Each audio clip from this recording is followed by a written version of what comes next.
Hi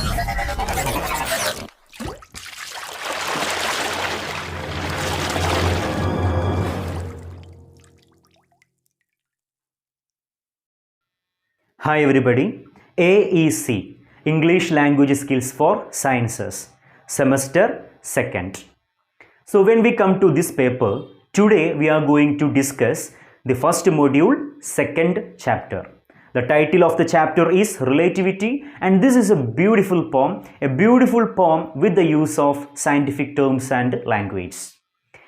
And this poem written by Chinese-British poet Sarah Ho. And I want to tell you two things about this poem. The first one is, this is a sonnet. The genre of the poem. This is a sonnet. അപ്പോൾ ഈ ഒരു കവിത Sonet വിഭാഗത്തിൽ പെടുന്ന കവിതയാണ്. എന്താണ് Sonet എന്ന് പറഞ്ഞാൽ?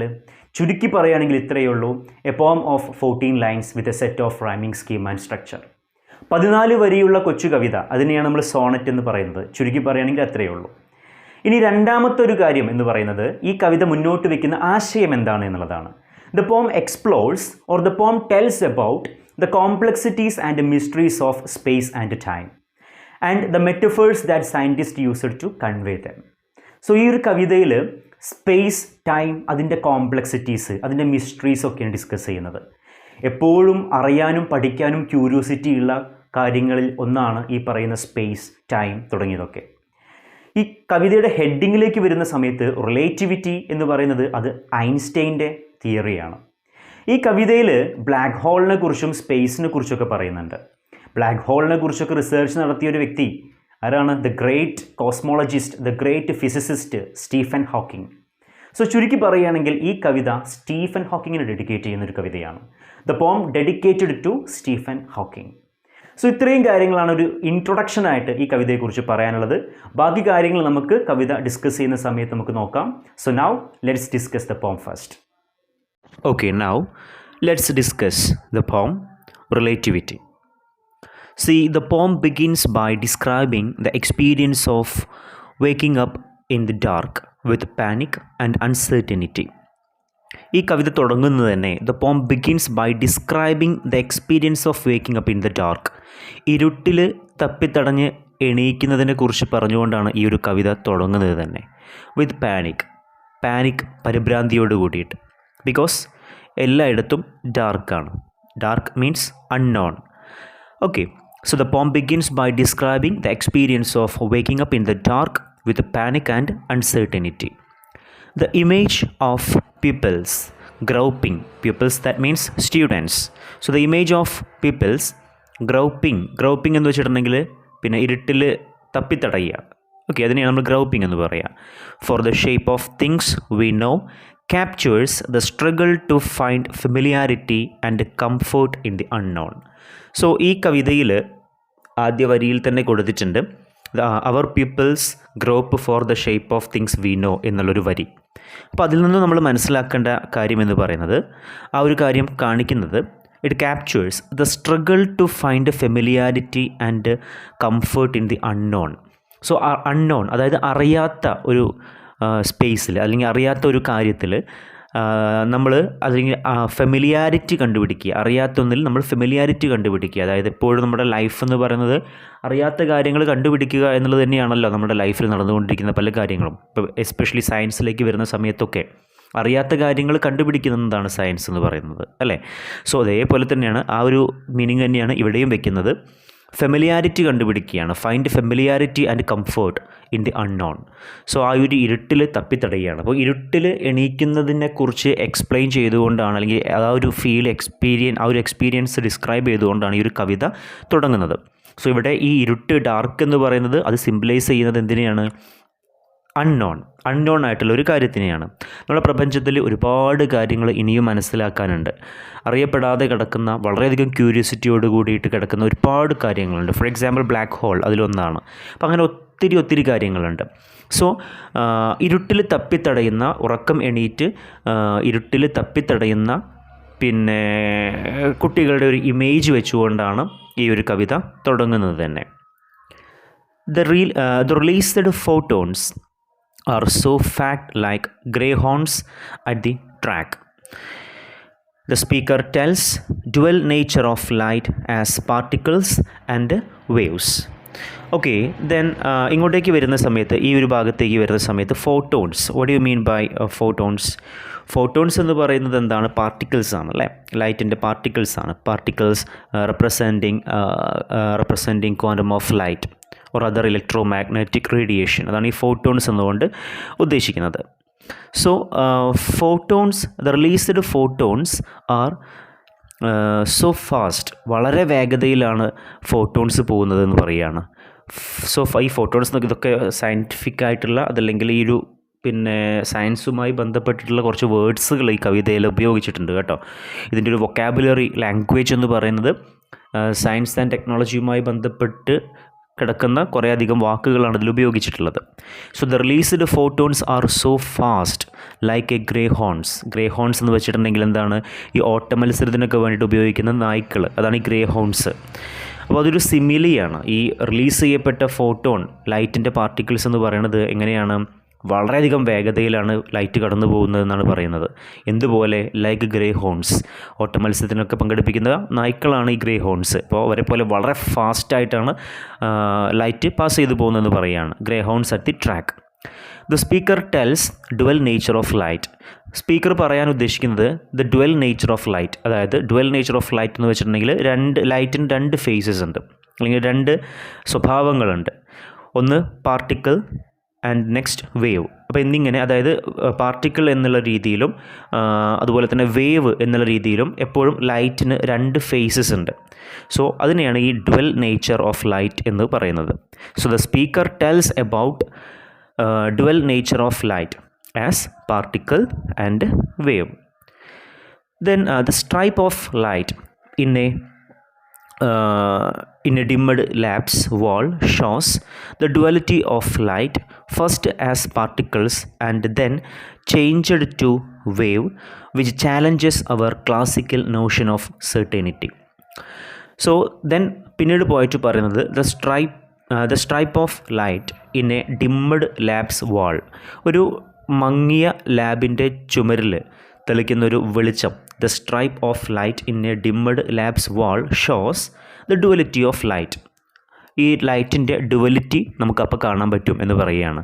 First as particles. ആദ്യം പാർട്ടിക്കിൾ എന്നുള്ള ഫോമിലായിരിക്കും ലൈറ്റ് ഉണ്ടാവുക. And then changed to wave. പിന്നീട് അത് എന്തായിട്ട് മാറും? വേവ് ആയിട്ട് മാറും. ഓക്കെ, തരംഗങ്ങൾ വേവ് ആയിട്ട് മാറും. Wave which challenges our classical notion of certainty. പോയിട്ട് പറയുകയാണ് ഇത് നമ്മുടെ ക്ലാസിക്കൽ നോഷൻ ഓഫ് സെർട്ടനിറ്റി അതിനെ പിന്നെ ചാലഞ്ച് ചെയ്യുന്ന രീതിയിലായിരിക്കും ലൈറ്റിൻ്റെ ഡുവൽ നേച്ചർ എന്ന് പറയുകയാണ്. സോ കുറേ കാര്യങ്ങൾ ഞാൻ നേരത്തെ പറഞ്ഞതുപോലെ തന്നെ കുറേ കാര്യങ്ങൾ നമുക്ക് ഈ സയൻസ് അതല്ലെങ്കിൽ എന്തൊക്കെ സംവിധാനങ്ങൾ ടെക്നോളജീസൊക്കെ ഉണ്ടെന്നുണ്ടെങ്കിലും നമ്മൾ ഈ പ്രപഞ്ചത്തിനെയും പ്രപഞ്ചത്തിലുള്ള പല പ്രതിഭാസങ്ങളെയും മനസ്സിലാക്കി വെച്ചിരിക്കുന്നതിൽ ഒരു പരിധിയുണ്ട്. കുറേ കാര്യങ്ങൾ ഇനിയും മനസ്സിലാക്കാനായിട്ടുള്ളതുണ്ട്. നമ്മളുടെ പല ധാരണകളും നാളെ ഒരിക്കൽ ചിലപ്പോൾ തെറ്റാണ് എന്ന് തെളിയിക്കപ്പെടാം. സോ ഇദ്ദേഹം പോയിറ്റ് പറയുകയാണ് ഇപ്പോൾ ഈ ലൈറ്റിൻ്റെ ഒരു ഡുവലിറ്റി ഓഫ് നേച്ചർ അല്ലെങ്കിൽ ഡുവലിറ്റി ഇൻ നേച്ചർ എന്ന് പറയുന്നത് അല്ലെങ്കിൽ ലൈറ്റിൻ്റെ ആ ഒരു സ്വഭാവം it challenges our classical notion of certainty. നമ്മൾ മനസ്സിലാക്കി വെച്ചിരിക്കുന്ന പല കാര്യങ്ങളെയും അത് ചാലഞ്ച് ചെയ്യും. ഓക്കെ, ഇനിയും ഒരുപാട് കാര്യങ്ങൾ കണ്ടുപിടിക്കാനും തെളിയിക്കാനും മനസ്സിലാക്കാനും ഉണ്ട് എന്നുള്ളതിൻ്റെ ഒരു ബെസ്റ്റ് എക്സാമ്പിളാണ് ലൈറ്റിൻ്റെ ഈ ഒരു ഡുവൽ ഫേസ് എന്ന് പറയുന്നത് എന്ന് പോയിറ്റ് പറയുകയാണ്. Poet asks what is sure in a universe. പിന്നെ പോയിറ്റ് ചോദിക്കുകയാണ് ഈ പ്രപഞ്ചത്തിൽ എന്താണ് ഷുവറായിട്ട് ഉള്ളത്, എന്തെങ്കിലും ഒന്ന് ഷുവറായിട്ടുള്ളത് ഉണ്ടോ എന്ന് പോയിറ്റ് ചോദിക്കുകയാണ്. Nothing is sure. ഈ പ്രപഞ്ചത്തിൽ ഒന്നും ഷുവർ അല്ല എന്ന് പറയുകയാണ്. Sure and nothing is certain. ഒന്നും ഫിക്സഡ് ആയിട്ടുള്ളതോ ഒന്നും ഷുവറായിട്ടുള്ളതോ ഇല്ല എന്ന് പോയിട്ട് പറയുകയാണ്. ദ ഫ്രീക്വൻസി ഓഫ് ലൈറ്റ്, അതിനെ ഡോപ്ലർ എന്ന് പറയും. ഡോപ്ലർ എഫക്റ്റ് കവിതയിൽ പറഞ്ഞിട്ടുണ്ട് ആ ഒരു ടേം, ഡോപ്ലർ എഫക്റ്റ്. സോ അത് ഡോപ്ലർ എന്ന് ഉദ്ദേശിക്കുന്നത് ദ ഫ്രീക്വൻസി ഓഫ് ലൈറ്റ് ആണ്. Okay, the frequency of light will pass like a siren's midnight cry. അപ്പോൾ ഈ ഫ്രീക്വൻസി ഓഫ് ലൈറ്റ് പാസ് ചെയ്യുന്നത് കമ്പയർ ചെയ്യണം. എന്തുമായിട്ടാണ് കമ്പയർ ചെയ്യുന്നത് നോക്കൂ. Pass like a siren's midnight cry. ഒരു സൈറൻ്റെ അർദ്ധരാത്രിയിലുള്ള കരച്ചിൽ പോലെ ഈ ലൈറ്റ്, അതായത് ഈ ഡോപ്ലർ എഫക്റ്റ് അല്ലെങ്കിൽ ഒരു ഫ്രീക്വൻസി ഓഫ് ലൈറ്റ് പാസ് ചെയ്യും എന്ന് പറയുകയാണ്. അപ്പോൾ അത് ആക്ച്വലി അവരുടെ ഒരു പിന്നെ സിമിലിയാണ്. അതേപോലെ തന്നെ ആ ഒരു വരി ഒരു പേഴ്സോണിഫിക്കേഷൻ കൂടിയാണ്. ലൈക്കോ ആസ് ഉപയോഗിച്ച് ഒന്നിനെ മറ്റൊന്നുമായിട്ട് കമ്പയർ ചെയ്യുമ്പോൾ അതിനെ സിമിലി എന്ന് പറയും അല്ലേ. ഇനി പേഴ്സോണിഫിക്കേഷൻ ആവുന്നത് എങ്ങനെയാണ്? സൈറൻസ് മിഡ് നൈറ്റ് ക്രൈ, ഒരു സൈറൻ്റെ അർദ്ധരാത്രിയിലുള്ള കരച്ചിൽ പോലെ എന്നൊക്കെ പറയുമ്പോൾ സൈറൻ എന്നുള്ളതിനെ ഒരു ഹ്യൂമൻ ടച്ച്, ഹ്യൂമൻ ക്വാളിറ്റി കൊടുക്കുകയാണ്. അർദ്ധരാത്രിയിലുള്ള കരച്ചിൽ. അപ്പോൾ ഈ കരയുക എന്ന് പറയുന്നത് ജീവനുള്ള ആൾക്കാർ ചെയ്യുന്ന പരിപാടിയാണല്ലോ. സോ ലിവിങ് തിങ്സിൻ്റെ ക്വാളിറ്റീസ് നോൺ ലിവിങ് തിങ്സിന് കൊടുക്കുന്നതിനെയാണ് നമ്മൾ പേഴ്സോണിഫിക്കേഷൻ എന്ന് പറയുക. സോ അറ്റ് എ ടൈം ഇത് സിമിലിയുടെയും അതുപോലെ തന്നെ പേഴ്സോണിഫിക്കേഷൻ്റെയും എക്സാമ്പിളായിട്ട് നമുക്ക് പറയാവുന്നതാണ്. Then a flash scene from a moving train will make us to think the time dilates and make a long line. A flash scene from a moving train. നോക്കൊരു train വളരെ വേഗതയിൽ സഞ്ചരിച്ചുകൊണ്ടിരിക്കുന്ന train. അപ്പോൾ അതിൽ നിന്നുമുള്ള ഒരു പെട്ടെന്ന് കാണുന്ന ഓൺ ആൻഡ് ഓഫ് എന്നുള്ള രീതിയിൽ കാണുന്ന ഒരു ഫ്ലാഷ് സീൻ. ഓക്കെ, ലൈറ്റിൻ്റെ ഒരു ഫ്ലാഷ് സീന്. അത് it will make us to think the time dilates. Time dilates, what you mean by time dilates? Time dilates എന്ന് പറയുന്നത് ഇറ്റ് ഡിപ്പെൻഡ്സ് അപ്പോൺ, പേര് പോലെ തന്നെ ഇറ്റ് ഡിപ്പെൻഡ്സ് അപ്പോൺ ടൈം. പ്രത്യേകിച്ച് ഇതിൽ ബ്ലാക്ക് ഹോളിനെ കുറിച്ചിട്ടൊക്കെ പറയുന്നുണ്ട്. ഈ ബ്ലാക്ക് ഹോളിലൊക്കെ ഈ ടൈം ഡൈലൈറ്റ്സ് ഉണ്ടാകും. അതായത് അവിടെയുള്ള സമയം സ്ലോ ഡൗൺ ആകും. ടൈം എന്ന് പറയുന്നത് സ്ലോ ഡൗൺ ആകും. അപ്പോൾ ഈ ബ്ലാക്ക് ഹോളൊക്കെ എന്ന് പറയുന്നത് എപ്പോഴും മിസ്റ്റീരിയസ് ആയിട്ടുള്ളൊരു സംഭവമായിട്ട് പറയാറുണ്ട്. അവിടെ ഈ പറയുന്ന പോലെ തന്നെ സമയം വളരെ പതുക്കെയായി പോകും. പുറത്തുള്ള സമയമായിരിക്കില്ല അതിനകത്ത് പെട്ട് കഴിഞ്ഞിട്ടുണ്ടെന്നുണ്ടെങ്കിൽ. സമയം സ്ലോ ആയിട്ട് അല്ലെങ്കിൽ സമയത്തിൽ കുറേയധികം മാറ്റങ്ങൾ അങ്ങനെയൊക്കെ ഉണ്ടാവാറുണ്ട് ഈ ബ്ലാക്ക് ഹോളിൽ. സോ അതുകൊണ്ടും കൂടെ തന്നെയാണ് അത് വളരെയധികം മിസ്റ്റീരിയസ് ആയിട്ടും ഇപ്പോഴും ഭയങ്കര പഠനത്തിനൊക്കെ ക്യൂരിയോസിറ്റി ഉള്ളൊരു എലമെൻ്റായിട്ടും നിൽക്കുന്നത്. അപ്പോൾ ഐൻസ്റ്റീൻ്റെ ഈ തിയറി ഓഫ് റിലേറ്റിവിറ്റി ഒക്കെയാണ് അതിൻ്റെ റീസൺ, ഈ ഒരു ടൈം ഡൈലൈറ്റ്സിൻ്റെ എക്സ്പ്ലനേഷനായിട്ട്, അതിൻ്റെ ഒരു റീസണായിട്ടൊക്കെ പറയുന്നത്. So a flash scene from a moving train will make us to think the time dilates. അപ്പോൾ ഒരു ട്രെയിനിൽ നിന്നും സഞ്ചരിച്ചുകൊണ്ടിരിക്കുന്ന ട്രെയിനിൽ നിന്നുള്ളൊരു ഫ്ലാഷ് സീന് കാണുമ്പോൾ നമുക്ക് ടൈം ഡൈലൈറ്റ്സ് ഒക്കെ വരുന്നത് പോലെ നമുക്ക് തോന്നും എന്ന് പറയുകയാണ്. And make A long line, ഒരു നീണ്ട വര പോലെ. ചിലപ്പോൾ ഏതെങ്കിലും ഒരു 1, 2, 3 ബോഗിയിലായിരിക്കും ആ ലൈറ്റ് ഉള്ളത്. പക്ഷേ ഇത് അങ്ങനെ പാസ് ചെയ്യുന്ന സമയത്ത് വളരെയധികം വേഗത്തിൽ ഫാസ്റ്റ് ചെയ്യുന്ന സമയത്ത് ഒരു ലോങ് ലൈൻ പോലെയൊക്കെ അത് പാസ് ചെയ്യുന്ന പോലെ നമുക്ക് തോന്നും. And make a long line, then the black hole, a mysterious one, also make time dilates or the time moves differently. ഞാൻ നേരത്തെ പറഞ്ഞു ബ്ലാക്ക് ഹോളിനെ കുറിച്ച്.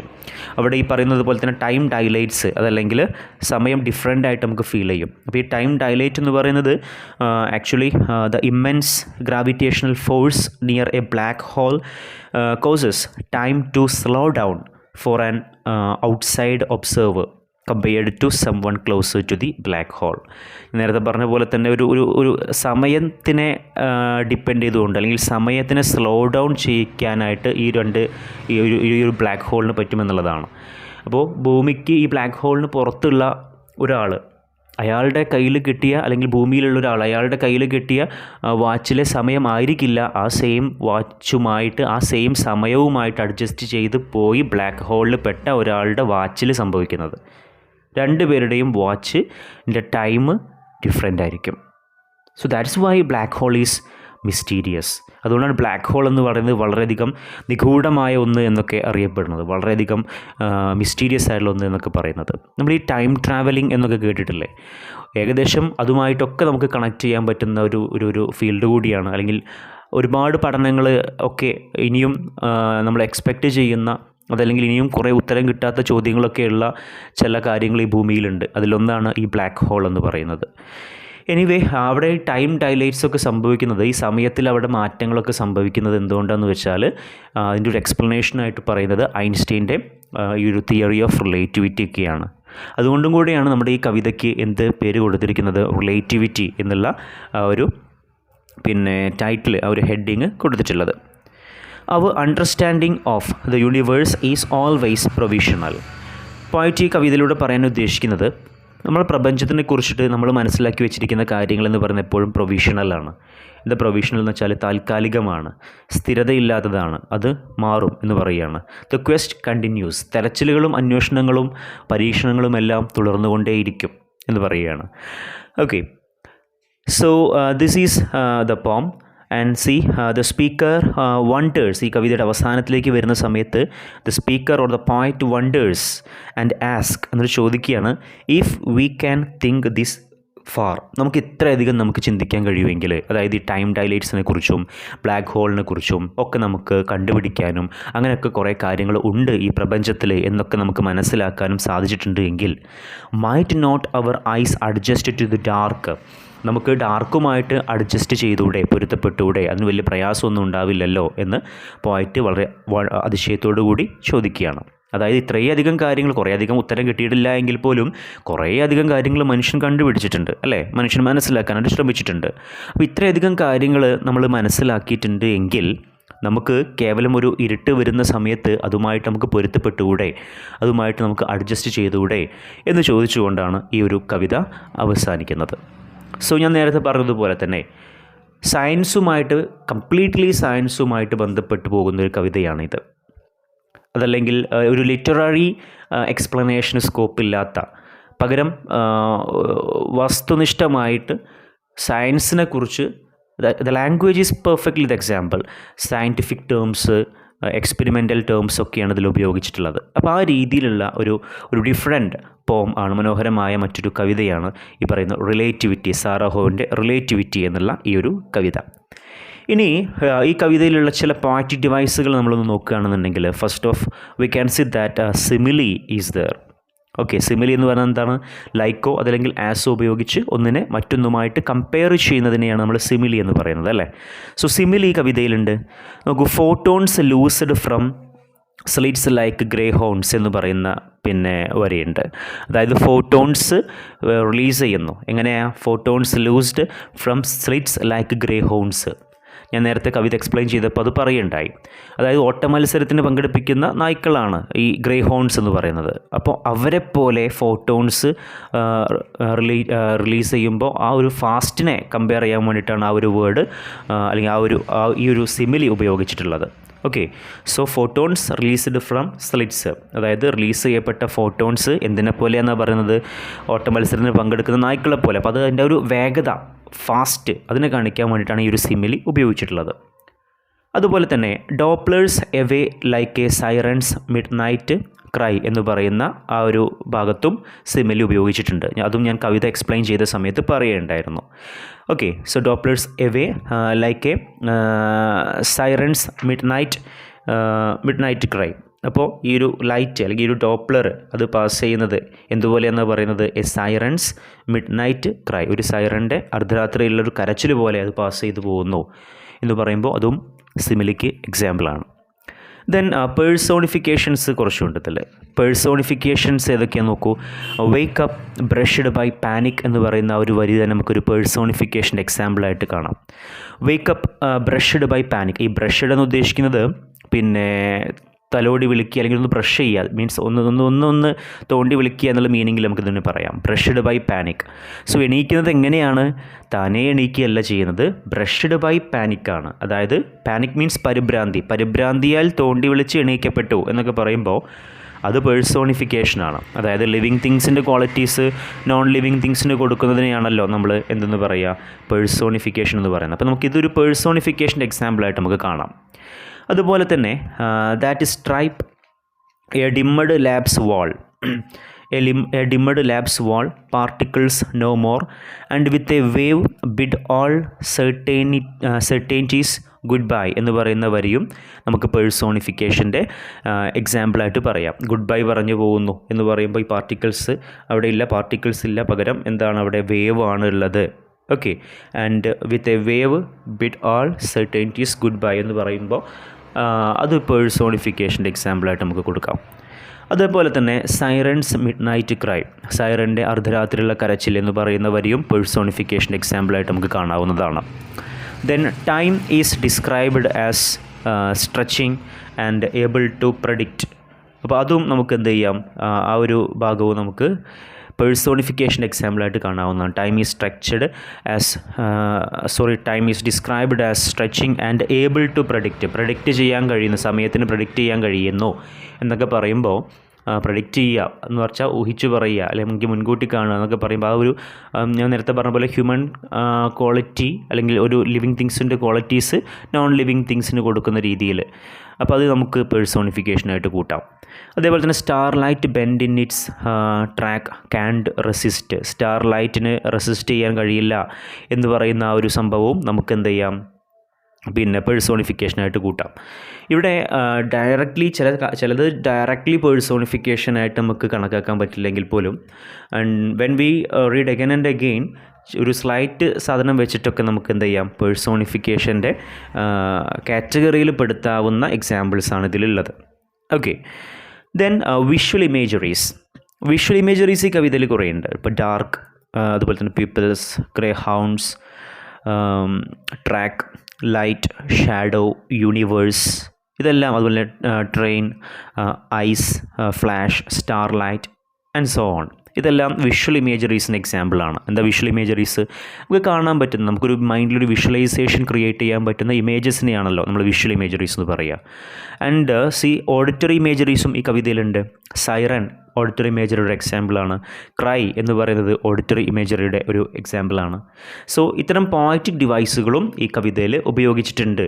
ഓക്കെ, സോ ഇതൊരു സയൻസിനെ ബൂസ്റ്റ് ചെയ്യുന്ന അല്ലെങ്കിൽ സയൻറ്റിഫിക് ആയിട്ടുള്ള വേർഡ്സുകളൊക്കെ ഉപയോഗിച്ചിട്ടുള്ള ഒരു കവിതയാണ് എങ്കിൽ പോലും സ്ലൈറ്റായിട്ട് എന്ത് ചെയ്തിട്ടുണ്ട്, ഈ പറയുന്ന പേഴ്സോണിഫിക്കേഷൻ, സിമിലി തുടങ്ങിയ കാര്യങ്ങളൊക്കെ അത്തരം പോയറ്റിക് ഡിവൈസുകളും ഈ കവിതയിൽ ഉപയോഗിച്ചിട്ടുണ്ട് എന്നുള്ളതാണ് പറഞ്ഞു വരുന്നത്.